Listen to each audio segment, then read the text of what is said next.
Greetings, dear listeners. This is Jonah Goldberg, host of the Remnant podcast, brought to you by the Dispatch and Dispatch Media. Very excited about today's guest. He is the Wall Street editor at The Economist, and so he goes to all those fancy clubs and does all that cool stuff and knows all about the Freemasons. And he was touting how he got a nice review in the Financial Times for his new book, The Land Trap, A New History of the World's Oldest Asset. And he was like, if anybody wants me to come on and talk about land as an asset, and I was like, actually, I'm really interested in this. I have a bit of an ulterior motive, which I'll surprise him with in a little bit. But I haven't started the book yet. I've read a bunch of the reviews, and I have. So Michael, first of all, or Mike, welcome to the Remnant. Thank you very much for having me.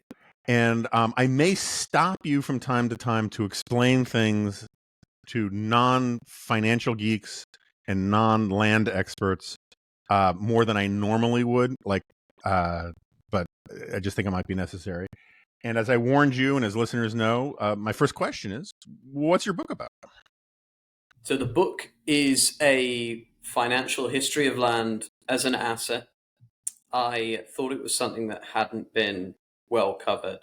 It's a book that covers the last 300 or 400 years, most of all, and it engages with the development of land in finance, how land became very tightly bound up with finance, how that's applied itself in politics and banking and financial crises in various parts of the world over that period, from the development of land as an asset, really, in colonial North America, to how it's used in governing and fiscal policy in East Asia today, why it's such a big problem for China, why it derailed Japan's rise.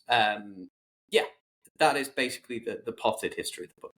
So it's funny, when I was thinking about this, I'm not known to be a big Rousseau fan, but the famous quote from his second discourse on inequality is, the first man who, having enclosed a piece of ground, bethought himself of saying, "This is mine," and found people simple enough to believe him, was the real founder of civil society. And he's not saying that in a good way.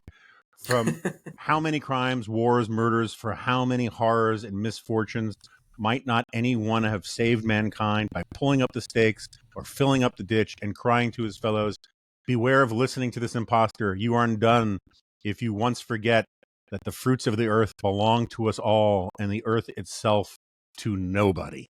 So, like, there is this theory from very early on in, I don't want to call it left wing, right wing, but like in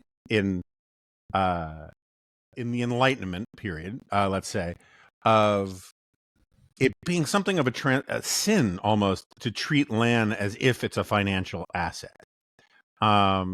Is that generally the case around the world? Is that purely rhetoric, and the reality is that it's always been considered an asset? It's just that we didn't have a great conception of what assets are yet? It's a good question. Land's always had a financial element to it. You can go back to basically any civilization, and you'll find some amount of attempting to turn land into a financial asset, to borrow against it, to lend against it, to in some way exploit the value, to turn land into money now, ideally. But the sentiment that you're talking about, it's incredibly popular in European small L liberal thinking, from the 17th century. In the 18th century, there's a quote that I love, Adam Smith quote, which is, I've got it here: "As soon as the land of any country has all become private property, the landlords, like all other men, love to reap where they never sowed." Which is it's the same sentiment from someone that's not usually considered a sort of a proto sort of leftist. Yeah, there's a bit of a Marxist twang to that. Yeah, exactly. Yeah. And I think the basic idea, and it's something I deal with in the book, that started all of this, especially in Europe, is that the supply of land is pretty much fixed. That's why people treat it differently, right? It's not 100% binding, but other than a few pretty small parts of the world, the sort of real estate developer line that they're not making any more of it is effectively true. And to that Rousseau quote, once one person possesses it, owns it, is utilizing it, it's not available for someone else to use. So this makes Right. it quite different, I'd say, to other assets and goods. So so I've been trying to think about this because obviously I think you're right, and I would defer to you even if I didn't. But land is not like other commodities insofar as, with a few exceptions about ability to bring something to market, a bushel of wheat costs what a bushel of wheat costs, right? And a barrel of oil costs what a barrel of oil costs. There is, but a piece of land, the value of a piece of land varies enormously based upon its proximity to population, right? So, talk to me a little bit about, is the real value of the land associated, this is a very economist kind of point, but the real value of the land is the intangible capital of the people associated with it and the resources that can be allocated to it. Yes, I think that's right. I always think of it as owning land near some economic activity is like owning a small stake in the economic activity. Right. You can benefit from that, whether that's you're using a piece of land for anything from a railway depot to a luxury apartment. If there's some form of activity, you can benefit from that. If there's no activity, you can't. You can't move the land around. Land that's ostensibly identical, you know, in the center of Montana and the center of Manhattan is priced rather differently, precisely because you cannot move it around. And it is the economic activity around it. That's the huge change, obviously, in the Enlightenment era and going forward was the move to industrialization and urbanization, changing the value of land from primarily agricultural, based on what you could grow from it or mine from it or anything like that, to being based around cities, which created a much more sort of fixed supply of land because cities can only grow so large Mhm. based on the sort of transportation technology available to you at the time. You can only live so far away from the place that you work. That made the value of land around that economic activity surge during that period, which again, obviously, leads a lot of people to think about how they can use it for various ways in finance. And the other interesting thing happening during this period, colonization of North America, the English and then British colonization of North America, where you went from a place where the supply of land was fixed and everyone owned everything in England and the United Kingdom, to a place where the land supply suddenly seemed not to be fixed.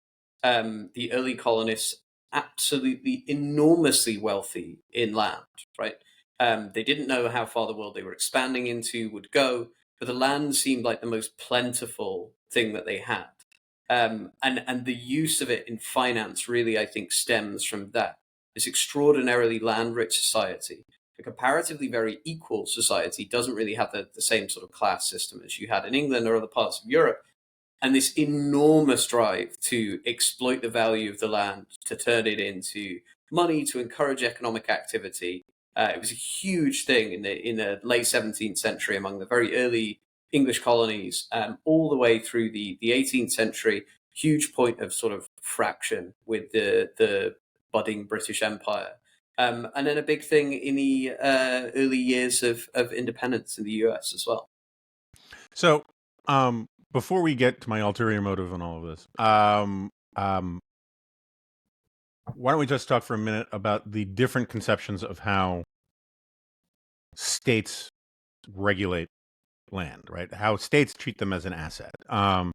Like, I don't know, is it leasehold versus freehold?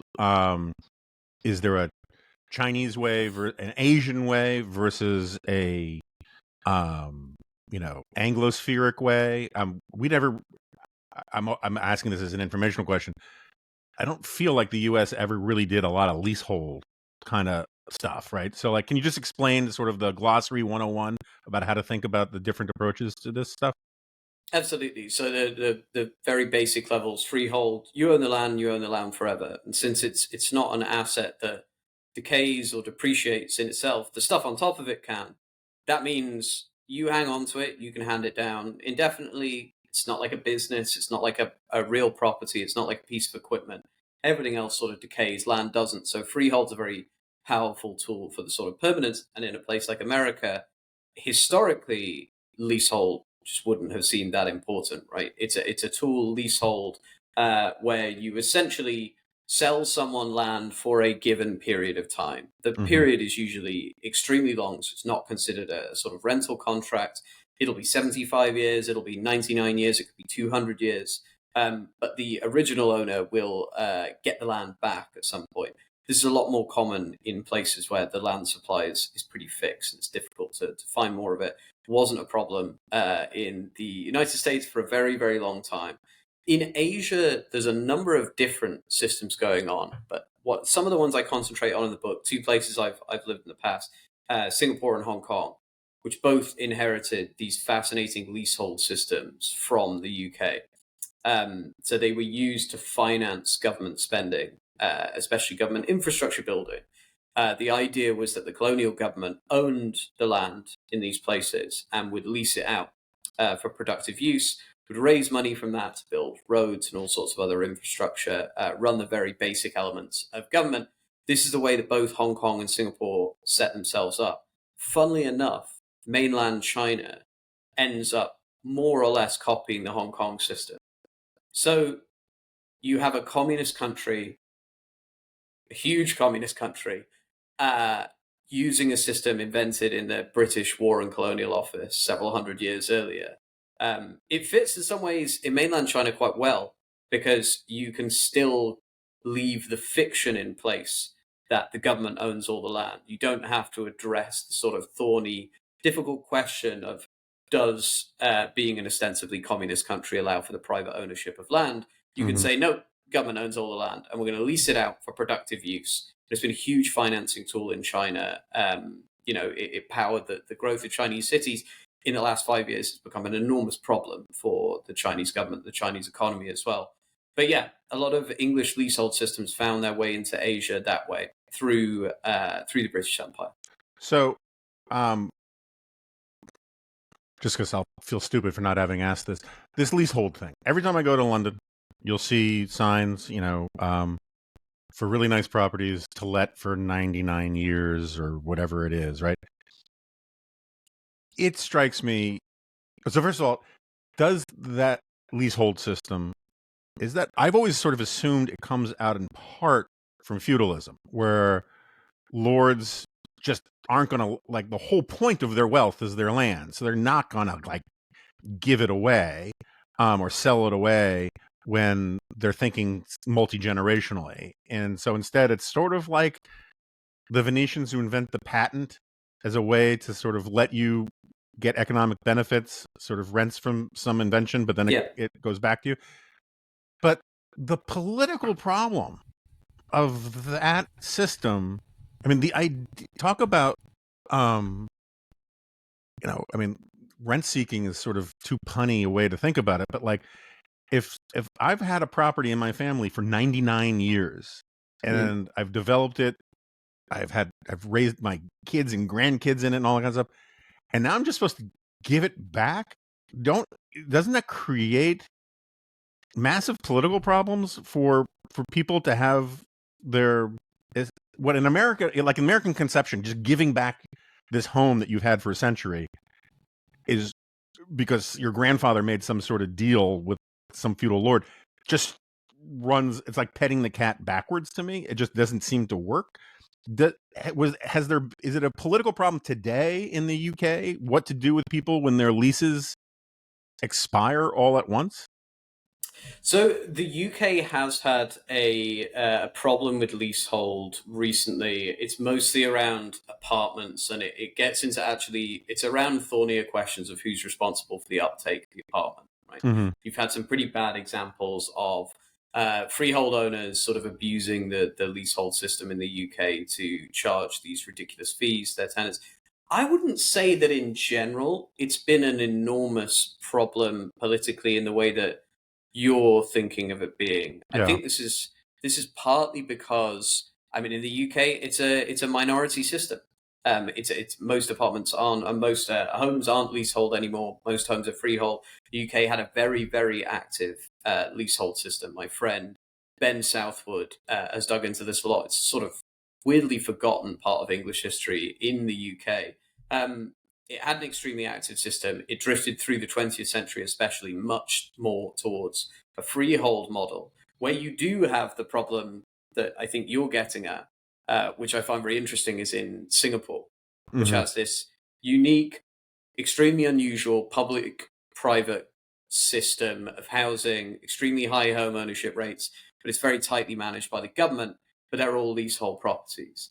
Mm-hmm. So the sort of the nearly century-long leases, if you think about Singapore, founded in the middle of the 1960s, are sort of drifting towards coming up for the earlier homes. And the Yeah. question of what you do when a very large portion of your country finds themselves at the expiry of these leases is still not clear at all. So that can cause problems. The benefit of leasehold, I would say, in a city like London, is in the places where you have a concentrated ownership, where you have one person that owns a very large space. And you can think about some of the really nice areas of London, like Bloomsbury and places like that.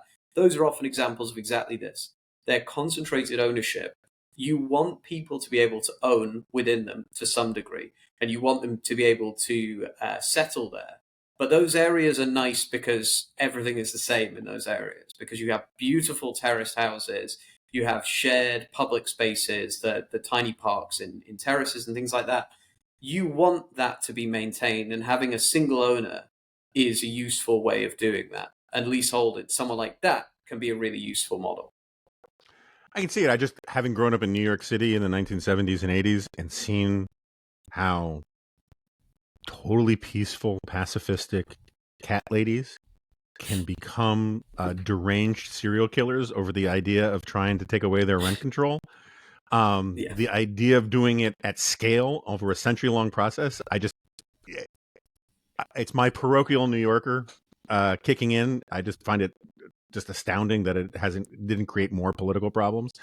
I kind of have this. This is probably unfair to do to you, but in political science, there's this. I think his name is Kenneth Arrow, and he's got this understanding of how basically every election model just has a problem, right? That there's some. I'm butchering it, and I'm not doing it in academies, but there is some inherent filtering sorting mechanism problem that is unfair in some circumstance in some way, and so all forms of primaries and elections systems are, you're always going to be pursuing the least bad option rather than a perfect option, right? And I think that's generally true. And you can make that argument at scale about parliamentary systems versus the presidential system in the U.S. You can do it about jungle primaries and the like. I feel like that's similarly the case with land, insofar as almost every form of land regulation has a drawback that over time can accumulate and kick in and be a pain in the ass, right? So the way the Chinese adopted the British system worked for them for a really long time until the point of diminishing returns kicks in. I mean, like, talk to me about the difference between the asset prices of the Chinese stock market versus land prices and the overdevelopment of land in China these days. Totally. So, I think you're exactly right, and I think to the difficulty of these problems develop in every system to different degrees, and then it's the difficulty of getting out of it when it's a very widely owned, Right. politically salient asset. Whether that's, you have a good system or a bad system or whatever, it's extremely difficult to change. In China, you had a period of time in the late 1980s. Deng Xiaoping becomes paramount leader. You have a period of experimentation. And Shenzhen in particular starts experimenting with this Hong Kong style of land auctions. It seems like a good way of doing local government financing. Lots of local governments experiment with this and try it out. It's the middle of the 1990s where things really start to kick off, because the central Chinese government in 1994 changes the tax and spending system in China. And instead of the local and provincial governments doing almost all of the tax raising and almost all the spending. The central government says, no, okay, this is over. You're going to do all of the taxing, but the tax money comes to us. We will decide how much you get back, right? Mm-hmm. So overnight, local governments in China go from sort of roughly fully funded to only able to afford 60 or 70% of their spending obligations. And they turn eventually to land sales as the way to fill the gap. So this starts to become not a way of allocating land most productively, not necessarily a way of making sure that you're raising enough money from the land sales to build the infrastructure out to whatever factories or apartments or whatever you're building. It becomes a way to raise as much money as possible. This interacts very badly, I would say, with exactly what you're talking about, which is if you're a Chinese household, what else do you invest in? Yeah. Right. If you're not buying apartments, apartment leases, what else are you doing? The Chinese stock market has gone functionally sideways during a period in which the Chinese economy's, grown 8-10-fold. Bank accounts, terrible, negative real returns for most of modern Chinese history on a Chinese bank account. It's been awful. And the conclusion to this for most Chinese families, and the correct rational conclusion in the system they're living in, is to buy housing and as much of it as they can get their hands on. If it means buying multiple apartments and leaving some of them empty, if it means buying 4 apartments and leaving 3 of them empty, that's still the right thing to do. There was an understanding that the government wouldn't let house prices go down and that things had to continue on this path. So what started out as a tool that was incredibly powerful for financing local government and really worked very well to build out Chinese cities. We all saw how fast Chinese cities grew. Mm-hmm. Has also caused these immense problems. You get places like Beijing and Shanghai and Shenzhen, Guangdong, the provinces, the richest provinces and cities, and the price to income ratios, a normal salary relative to the price for a home, like some of these places 20 to 40 times, right? Now, to put that in context, New York, San Francisco, we're talking about 10, 12. Mm-hmm. The places we think of as extraordinarily expensive are sort of half or a third the price relative to incomes as they are in parts of mainland China. So what initially started off as both a great way of financing the local government and a great way of building middle-class wealth in China has turned into something where it's almost impossible for younger people on normal incomes to access this system. And very precarious sort of set of social and financial circumstances where they don't want to let house prices go down, at least not in a significant way. That's a problem you see across much of the world. When land prices really, really rise, it stops young people from getting on what in Britain we would call the housing ladder, right? Mm-hmm. From beginning some sort of journey of home ownership, which is enormously important from a sort of status and class and, adulthood perspective. It's impossible to achieve that at the same time as house prices are extremely high and going up fairly consistently. So what is that? Just out of curiosity, so what is happening to rents? In China? In China, yeah. Well, rents in most of these really expensive cities are astoundingly low. Yeah, okay. Relative to the price of housing. So yeah. the rental yield you get as an investor is, it's often sort of 1% or lower. Absolutely astoundingly low rental yields. And I think it's that split to me that often indicates, you saw it in Japan, you saw it actually in, parts of the US and UK in the run up to the global financial crisis, is those rental yields dripping to really, really low levels. Mm-hmm. That's usually the signal that there's some sort of exuberant bubble-like behavior, right? Because they should align over time. It's an asset with a certain amount of risk. When they stop doing that, and they haven't in China, basically in China's entire modern history, it's a sign of a problem. Yeah, I mean, just the idea of holding 3 or 4 apartments and only occupying one sounds as such evidence of market distortion that you're not renting them out. No. I mean, it's crazy. Okay, so I'm going to use my ulterior motive here we'll segue into some stuff. I promise it's not the next 40 minutes of this conversation, but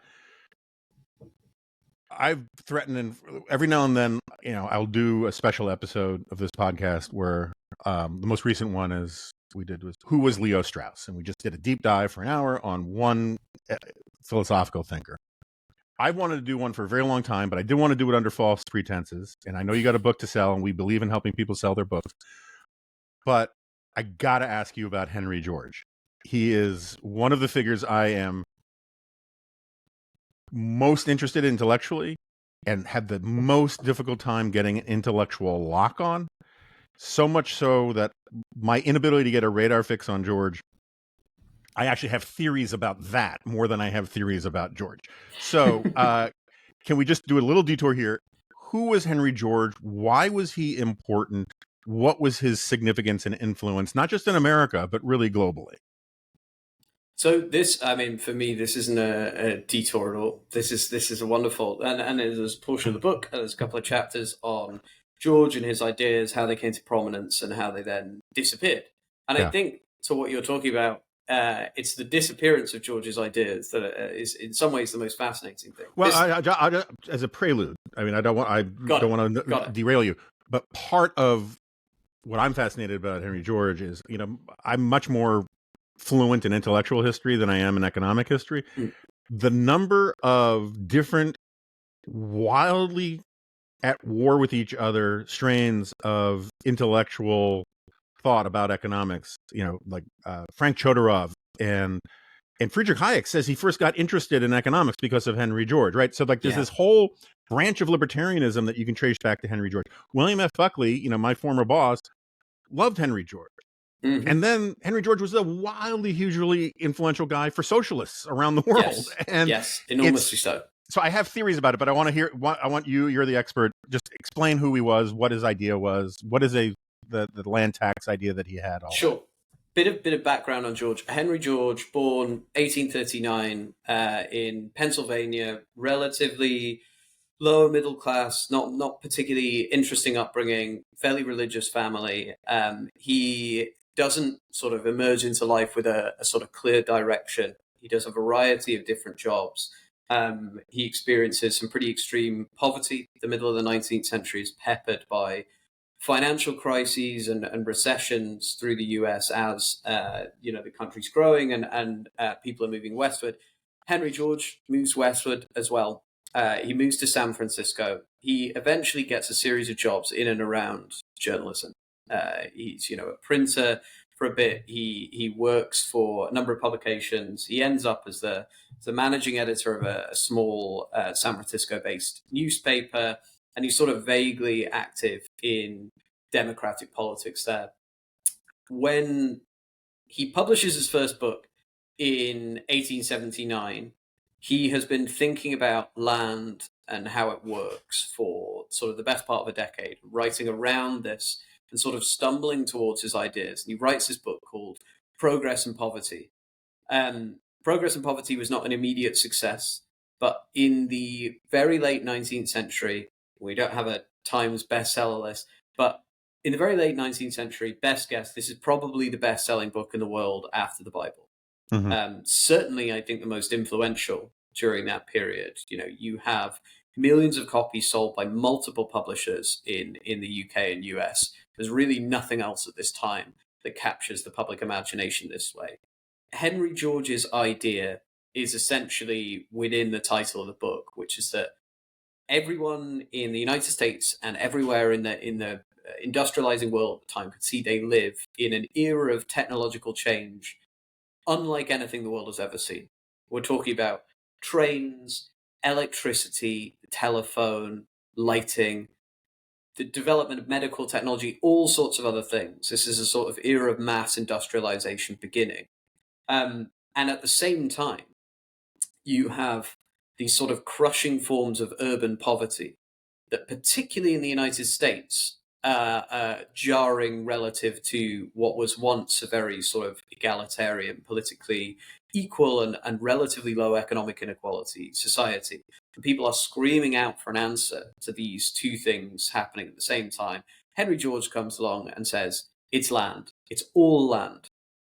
Land is concentrated, and the people that own it are able to mop up the gains of all of these amazing technologies. And they're able to mop up essentially all of the sort of economic surplus in society. All of the growth in productivity and wealth is just going to go to the landowners.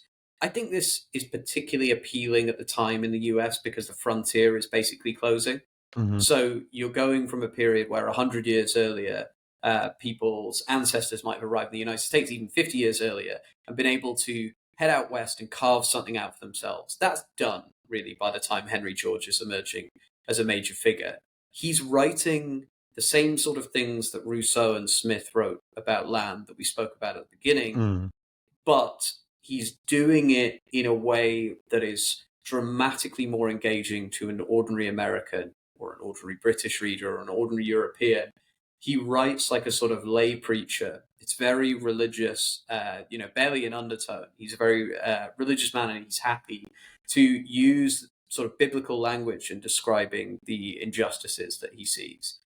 And this becomes a gargantuan social movement on both sides of the Atlantic. Really, I would say the first major, not specifically religious, Mm-hmm. sort of cross-border ideological movement of the modern era is Georgism. And his solution to all of this is you have a 100% tax on the value of land, which means really the rental income that land gives you is taxed at 100%. You shouldn't receive any of that. If you build something on top of the land you live on, you should receive rent for that. That's fine. But the land value itself should be completely expropriated and shared socially. He's a relatively libertarian guy in many Mm-hmm. ways. He doesn't believe in effectively any other taxes. That's why they start calling the land value tax the single tax. Right. But Huge free trader, right? Huge. Yeah. Milton Friedman's favorite quote about free trade, Right. protectionism does to us in times of peace what our enemies do to us in times of war. It's a Right. Henry George quote. Right. He's a huge free trader. And I think you can start to see from the description a little bit of the seeds of where it went wrong for Georgism, in the sense that he's got these libertarian ideals, he's got these strong ideas about inequality and egalitarianism and redistribution, and he sort of falls between these two worlds. Mm-hmm. In a way that became much more difficult in the 20th century. We can, talk a little bit about that. But I would say that is the sort of potted history of who Henry George was. By the late 19th century, the sort of mid 1880s, you see Henry George clubs, single tax clubs popping up everywhere, enormously influential in local and municipal politics. You start getting mayors, you start getting state governors who are elected through the Democrats usually, sometimes through the Republican Party, on essentially Georgist tickets. Mm-hmm. Becomes enormously influential in, all sorts of Democrat politics in the early 20th century. And then sort of more or less disappears by the middle of the 20th century. Yeah, I mean, I think George, you're absolutely right. George is the most important one and the biggest one. There was also, Edward Bellamy had this book, Looking Backwards, which was one of I think it's credited as being like the first utopian science fiction, and or close to it. Hugely influential, utterly forgotten today. I mean, utterly forgotten. And one of the things that came out of Looking Backwards, it's basically a Rip Van Winkle story. This guy sleeps for 100 years and looks how, basically, I think through some Georgist ideas, society has been turned into this giant collective enterprise where one of the operative metaphors is no one has umbrellas anymore because umbrellas are individualistic. And instead, all cities now have these canopies that come out when it rains to show that we're all kept dry together, blah, blah, blah, blah, blah. That gave birth to these things called nationalist clubs, which I had a lot of overlap at the time with the Georges, and utterly forgotten today. I mean, just utterly forgotten. There's all this weird stuff that comes out in the late 19th century when, and so this is my theory, right? So I've been thinking about this a lot when I started work on the intellectual history of the American right. Everyone used to tell me, you gotta study the old right and look at the old right. A lot of the old right in America were Georgists. They come in basically through Knock and Chodorov and these other guys, or at least they were Georgists for a little while. And so part of my theory about all of this is that Hiram and Verlin Lewis in this book, The Myth of Left and Right, do a really good job of showing how our conception of left and right, yeah, they have the origins in the French Revolution, but the reality is that they're not really introduced as live concepts in America until basically the 1920s. Journalists are covering the Soviet Union, and Yes. they start describing Europe in general and over left and right. And I think it's the binary of left and right that is the thing that utterly erases the Bellamyism and the Georgism, because the permission structures are you go either all in on right or you go all in on left. And to 100%. be in the middle is like trying to like straddle a canyon when the walls of the canyon are widening out. You're just going to fall and get, essentially, to carry the metaphor to stupidity, memory hold, right? You just kind of vanish from people's consciousness. But if you go back and you look at like massive, I mean, like, all right, so let's talk about the actual effects of trying to implement single taxes. Where was it done? Anywhere? Was it done anywhere successfully? Why don't we ever talk about single taxes anymore? What is in your mind the single biggest problem with just doing a Georgia's land tax? You start to go into a long list of things. This, I mean, it's in some ways you get land value tax activists who are not wrong in that maybe it's not as difficult as it seems to implement. The problem that people came up against in the late 19th century, especially in the US, were constitutional and legal issues, right? Mm-hmm. About what was legal to tax and what wasn't. So you ended up with a lot of people pursuing property taxes instead of land value taxes. Now, Mm-hmm. this isn't perfect to a Georgist. They don't really want to actually tax stuff that's built on top of land, but they'll take it. You know, given the difficulty of doing this, they'll take it. And a number of the American property tax systems at the municipal and state level, various parts of the country, really emerged from the people who become active in Georgia's politics at this time. And I think that is actually the main reason that you have generally higher property taxes in large parts of the US today than you do in other parts of the world. It's this Mm-hmm. intellectual heritage sort of streaming through. You then have, after the legal issues, you have administrative issues. Now, no better example of this than in the UK in the very early 20th century under Asquith and David Lloyd George. David Lloyd George is Chancellor of the Exchequer, and he brings in the People's Budget in 1906 and tries to bring in a tax on land values, very, very small tax on land values, right? Extremely low in the grand scheme of things, but it's the point of getting your foot in the door, right? It will rise later. It's an administrative nightmare, right? Mm-hmm. The government of Edwardian Britain is not up to the task here. So the valuations office is set up. It's a terrible effort for years and years, and basically Britain stumbles into the beginning of the First World War, having not completed this task, this valuation task. And it's essentially something that is obviously halted during the process of the First World War and not picked up again properly afterwards. This is the point at which you're quite right talking about the 1920s. Georgism and the movements around it on both the centre right and centre left are already losing steam. Mm-hmm. I personally, in the book, I talk about the hinge point, if you could think of one, for the development of what we think of as modern left and right, where Georgism sort of collapses through the center and Mm-hmm. disappears, is the Russian Revolution. Right? Mm-hmm. So up until the Russian Revolution, and certainly while George was alive in the late 19th century, he was inordinately more famous than any socialist thinker Sure. anywhere on either side of the Atlantic. You know, Karl Marx in his letters endlessly complaining about this guy, right? This American land taxer who I think Marx actually nails him to some degree in that he says this is a secret capitalist plot, right? Mm-hmm. Because he's trying to separate land out from capital. We're going to end up with no taxes on anything else, and we're going to end up with total capitalist control. That this is all a sort of a mirage. And basically, the hardening of left and right, George falls completely through the cracks. Mm-hmm.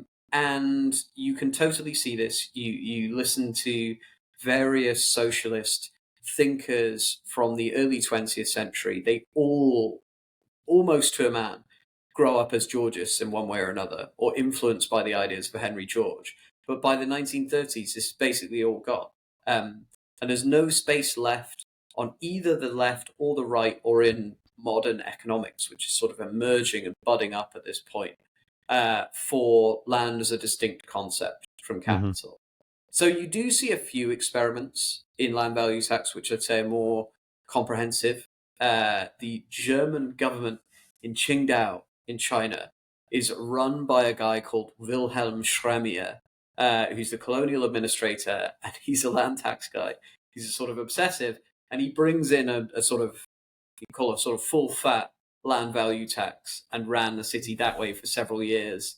There are a few other small examples. A lot of really hardcore Georgians try to set up their own sort of utopian communes. You have Mm-hmm. places, Arden in Delaware and Freehold in Alabama, which are attempts to set up along Georgia's lines a society, which have sort of some vague success for a few years. They're just normal towns now.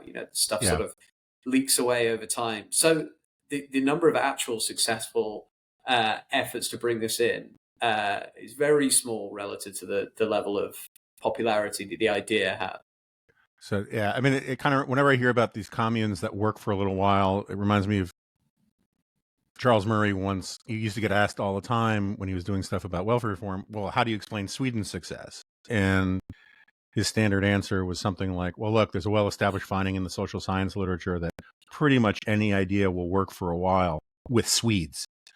If you have a very high level of communitarian cooperation, you can work on, you can be a Skinnerist, or you can be a Shaker, you can be all sorts of things, and the kibbutzes worked when there was just massive amounts of social solidarity and you were willing to tolerate annoying neighbors at your dinner table every night. But eventually that stuff, just starts to erode. Okay, so I promise I'll get off the single tax. But the last thing about this that I've never,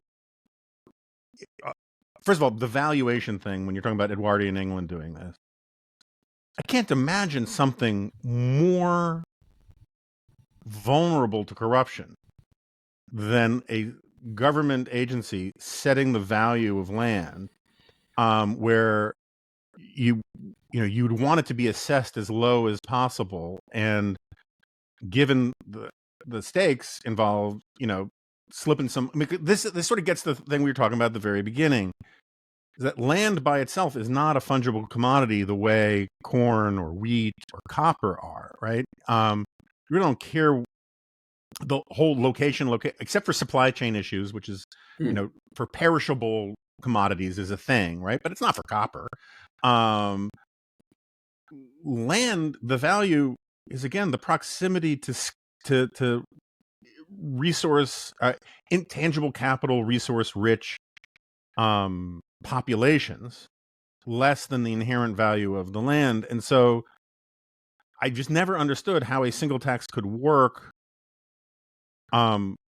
without it just basically being a bunch of arbitrary and capricious bureaucrats deciding this is how much your land is worth because we say so. And here's some numbers to prove we're right, but it's still going to be ultimately an aesthetic judgment. And I just don't think that works. It's not like the Spice in the Dune novels where you can have a market price that doesn't matter where you are. Was that one of the reasons why it didn't work, or is it just that it all got subsumed by serious libertarianism or serious socialism and the rest? I think there's something to that, and I think probably in terms of the political process. Okay, in the UK, the People's Budget, I think I might have said 1906 before 1909. The People's Budget is a huge moment. It's a massive political battle, right? It's this enormous contest between established interests around land, the traditional sort of aristocratic interest in the UK, and the Liberal Party in the UK. It's fought through and the Liberals won, barely, right? It's a really, really hard fought, bitter contest. When you've won, you don't want to spend the next 10 years proving that you can do it, right? So basically, this valuation process, I think in the early days, it forces you to fight the political fight over and over and over again. Mm-hmm. Every person who contests the valuation is a new political battle. every debate over it. So it drags out the political process, I think, which is part of the problem. I would say in terms of valuation, I mean, this is part of having a property tax, right? Right. People gripe about it, but these valuation regimes exist. They exist all over the United States. There are disagreements. People appeal, but there is a sort of understanding. It's a little bit more difficult to do than, say, income or sales. But I think it is possible. You've seen versions of a property tax that try to target land more specifically without trying to go into a sort of what specifically is the land worth. There have been ones in New York, for example, where you would have total property tax with a certain exemption per square foot or per floor or whatever, where you're trying to sort of subtract the value of what's built on top. You can have versions of that will work, and it'll be an administrative task to value it, but it won't be the sort of end of the world. There are some interesting ways of thinking about it. Sun Yat-sen, first president of the Republic of China, had an idea which actually Glenn Whale, an economist, has since sort of tried to revive. You can have a valuation regime based on what people tell you, right? So you own a plot of land, you say it's worth $1 million. We'll tax you based on it being worth $1 million. But if the government then wants to buy your land for $1 million, they're allowed to do it. That's right? interesting. Yeah. It's an incentive to not BS the valuation office. That said, it's difficult to see something like that working in America, because I think the idea that the government can sort of snap up your land from you, very politically dangerous. So I think there are ways of doing certain things around this, but undoubtedly valuation, especially at the time Georgism is at its peak, is a huge difficulty in getting the system to work. I do think you see some of it, as I say, in property taxes, which we all accept there are valuation issues there, but they are surpassable to some degree. All right, so I promise I'll get off now of the Henry George part. I'm trying to remember. Is it Hernando de Soto? Yes. Right. So part of his argument about how to liberate the impoverished world is to just get the property rights correct and get titles to property sorted out, which is just a massive problem in large swaths of the world. I remember hearing a lot about that 10, 15 years ago. I have not heard a lot about it since. Has that process gotten underway around the world to unlock? I mean, you're an economist. You're from The Economist, so like this is not heresy to you, but part of the whole point of like making people richer and unleashing sort of liberal democratic capitalism is you need rule of law, clear title to property, and the ability to do with your property more or less what you wish. And that's a huge problem in big chunks of the world. So where is that process going well, and where is it still need to be there's much more work to be done? It's a great question, and I think this is still going on probably a lot more than people believe it is. So the way I lay it out in the book, and the sort of process of history here is, in the developing world, after the end of the Second World War, you have the sort of subsequent 20 years of decolonization and independence. You have a huge number of new countries become independent, and they're all to some degree involved in sort of reforming the system of land. So for a lot of them, it means getting rid of either colonists or the classes of people who'd been very closely associated with them. You see these land reform movements to try and redistribute lots of land. They work in some parts of East Asia. Most places they don't work. Not a lot of land is redistributed. It's often quite corrupt. It often causes a lot of social difficulties and political difficulties as well. By the 1970s and 1980s, all of the air has gone out from the land reform movement. Basically, this is done. It's sort of either succeeded or failed, but it's stalled in a lot of places. And you get these ideas from Hernando de Soto, right? Hernando de Soto, not really a sort of academic economist in the way that we think of. I think probably the most influential development economist, nevertheless, of the 20th century. certainly of the second half of the 20th century. And he comes through and basically gives this idea that you need access to property rights, and in the developing world, this means property rights for land more than anything else, to have liberal democracy or really functioning capitalism. Mm-hmm. His view is this is why capitalism seems to work in the West and not in lots of the developing world. Now, you can imagine in the dying days of the Cold War how exciting this is to hear. Right. And at the same time, multilateral development institutions, especially the World Bank, are starting to pick up on this idea. And some of the early results of this are colossally successful. Mm-hmm. You have projects in Thailand that massively boost bank lending. They boost the entrepreneurial activity of the people involved who have been given title. These people are able to educate their children because they're able to access capital. You're seeing growth sort of speed up, and it seems like this will be an extraordinarily productive thing. And indeed, in lots of parts of the developing world, there are still not really particularly accurate sort of land ownership records. The cadastral records, meaning land ownership generally, quite poor. And I think that the median record around the world is sort of 40 years old. It's almost nothing. What we have seen is this has been promoted, and it's still promoted by the World Bank and a lot of other institutions. It didn't have the revolutionary impact that I think Hernando de Soto would have wanted. Mm-hmm. I think almost everyone agrees that to have a rich country with a sort of market-oriented model, you need property rights and you need the ability to borrow against them. The problem is it's a bit of a chicken and egg thing. Where do those rights emerge from? What sort of system creates those rights in and of itself? Can you just drop the property rights on another system and say, you're off the races now, you can borrow from the bank against the land, go for it? It seems not. The results from it have been less impressive than certainly Hernando de Soto hoped. But I do think, as you say, it is a really important part of the development of a sort of market system. And it's especially true for land. So you have seen these extensive efforts to try and build up, especially the use of land as collateral for bank lending, which is something I go into a lot in the book. In the developing world, I'd say they're still ongoing now, but the sort of revolutionary effects that Hernando de Soto wanted it to have, it's certainly been more of a mixed bag than I think you would have expected if you've been reading, Dead Capital and Hernando de Soto's other books. Yeah.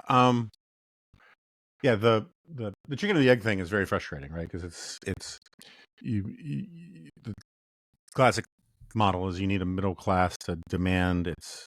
So you need a bourgeois to demand its rights, but how do you get a bourgeois classes? You get the property rights stuff. So we'll put the property rights stuff in, but it turns out that the causation causality stuff is just all messed up. So this is just a weird question as we're wrapping up that occurred to me. So the returns on the ROI on land used to be so much more obvious, right? So you would have a factory during the Industrial Revolution. It would need access to water to power the steam stuff and to load the ships and to get to the canals, to get to the river, to get to the ocean, yada, yada, yada.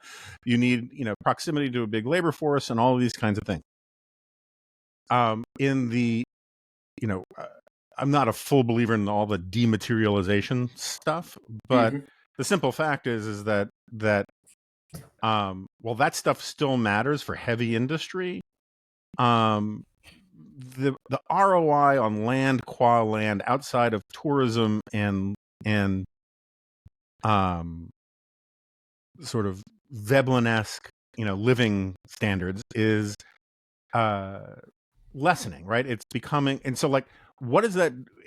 A, am I right? But B, if I am right or partially right, what does that do to land as an asset going forward? Is the way investors and economists think about land as an asset changing much in the 21st century from the way they thought about it 20 years ago, never mind 200 years ago? It's a great question. I think it's probably one of the most sort of persistent questions over the last 100 years or so when it comes to land. And it's true that at the basic level, the technological state of society determines what land is worth and who lives where and whether you can do things. There's a guy called Arthur C. Clarke Mm-hmm. who was, I always think this is a futurist, right? What a great job title. But, he wrote 2001: A Space Oddity, really, really interesting guy.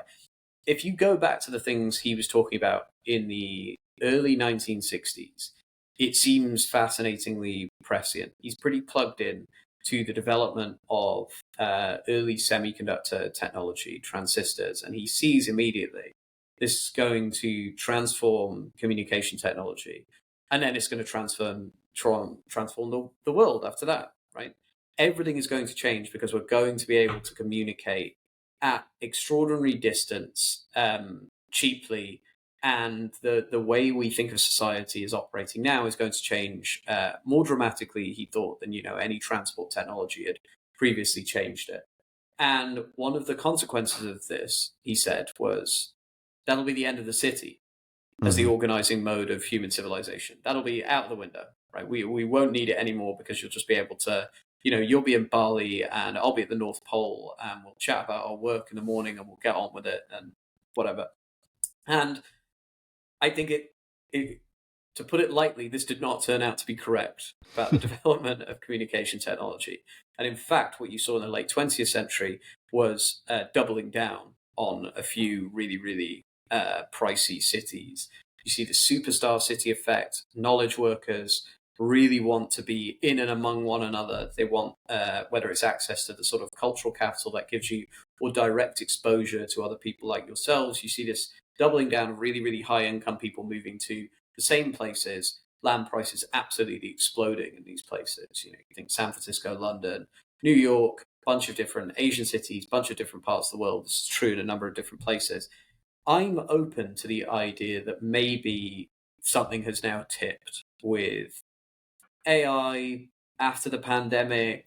The culture of remote working has maybe changed. There is always technological change that has an effect on land prices. If you look at the transport technology, right, there was a sort of enormous change. That said, I am conscious of the fact that the last big one that was meant to happen in the late 20th century, it was almost exactly the opposite effect to the one that people like Arthur C. Clarke, incredibly prescient in so many ways, had expected. We actually saw the precise opposite. So I would say we don't yet know. What I would say on top of that, and it's something I go into quite a bit in the book, is this world of intangible assets, of incorporeal things, of digital technology. The one thing I can say relatively confidently at the moment is it's very difficult to lend money against these things, right? If you're a banker or a lender of any other type, valuing an idea, a piece of software, a network effect at a tech company is nightmarishly difficult, which is why only a handful of very skilled investors try and do this. Most of them get it wrong, and those that get it right are paid enormous amounts. But this is not something a bank branch manager is going to be able to do. What they can do is lend against the value of land. So in a weird way, the growth of all this incorporeal tech, I think to some degree, it can bolster land as an asset precisely because it's still so financially useful relative to stuff that's really, really difficult to value. Yeah, it's sort of like, look at gold, right? Gold has just gone gangbusters in part because it's a thing, right? My father-in-law, very impressive guy, literally swam the Danube to escape the communists. Got a master's from Milton Friedman and ended up owning a chain of supermarkets in Alaska. Very interesting dude. My wife's writing a biography of him. Whenever his kids would come up with sort of harebrained or like wildly optimistic ideas for businesses, his standard response was, "Yeah, but can you eat it?" And what he meant by that was something actually pretty profound, which is that reliable source of reliable return on investment is always going to exist for basic human needs in ways that other things won't. And I think land is sort of tied to that as well. They're always going to need it, right? Because we have to live in meat space. Indeed. Indeed, everyone has to live in physical space, and that's the biggest difference between land and other assets. You can opt out of everything else, Right. right? I've Right. yet to meet the person who's been able to opt out of having some relationship with the physical space they live Well, when we hit the singularity, maybe that'll all change. in. Mike Bird, thank you so much for doing this. Really appreciate it. I could go much longer, but I have to go catch a flight over physical land. Enjoy. Thank you very much for having me.